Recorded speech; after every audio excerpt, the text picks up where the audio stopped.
Here's a really broad question. I don't know if you can do this in 1 minute, but it's, do you have a 5-year plan? Mr. Alafano. Absolutely. We tasked Susan George and Dan Belva with a 5-year projected budget. I think it's important for us to have that information. We have it. It's available on the website. You can download it yourself. You can also go to coastsidefire.com. You can download it from our website. But absolutely, 5-year plan shows us we're still in the black. We've never been, as a district, ever in the red. We have operating reserves over 125%.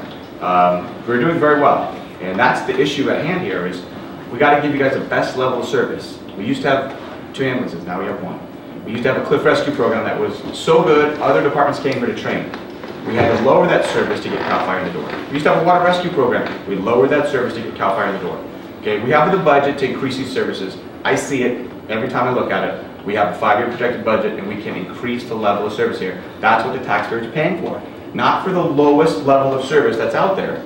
And unfortunately, CAL FIRE's the cheapest out there, but we have an issue because we need to give the best level of service. Thank you. Thank you. Ms. Anderson, do you have any kind of 5-year plan? Yes, I do. I want to renegotiate the CAL FIRE contract for at least another 5 years. Comment about what was just said about the ambulance is gone, you know, everything left town when CAL FIRE had nothing to do with the ambulance leaving. The board voted the ambulance away because of the way that AMR bills us. So that's not something, once again, that is to blame for CAL FIRE. It is the case that that happened, but CAL FIRE had nothing to do with it. They're trying to paint them with a black brush, utilizing lies and half-truths, and it really is pathetic. Mr. McIntosh, 5-year plan. Well, I think Mr. Alfano's already said it, so let me address something we just said. I wasn't the one, I believe, that said that the ambulance went away.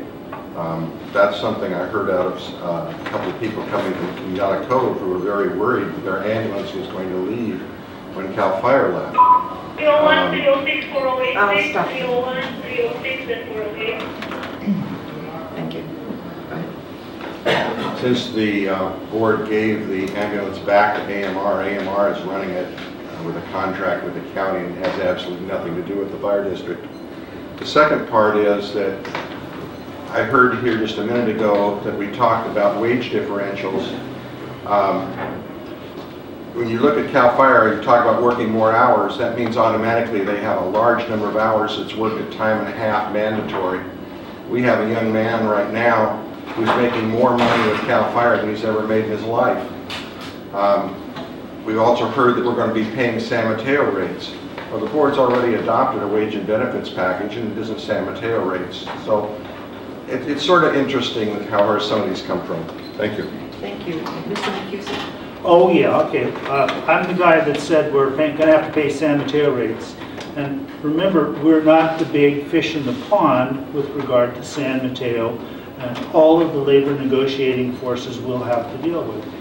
As a matter of fact, they think of us as the fish they're going to skin on July 1st when they get 30 free jobs for the 30 poor firefighters that are going to be laid off when they consolidate a fire service. Nobody's going to even apparently say even goodbye and thank you to the guys that have given 5 years of their lives working as hard as they possibly can for us. It is miserable and embarrassing what they're doing to CAL FIRE. I'm ashamed to see what they're grasping. They're trying to start a fight within CAL FIRE by this meddling called local control to poison the organization so then they can have some proof to offer to you, but they don't have anything. Thank you. And Mr. Riddell. Yeah, I don't know how much more I could add other than what's been already said by the other 2 board members. And the only thing I would like to add is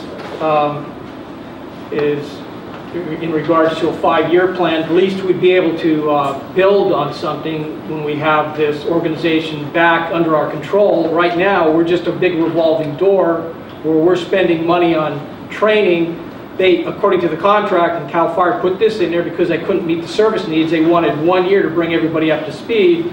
And when you don't have these personnel sticking around that long, they, number one, they never get the training they need to provide the services in the contract.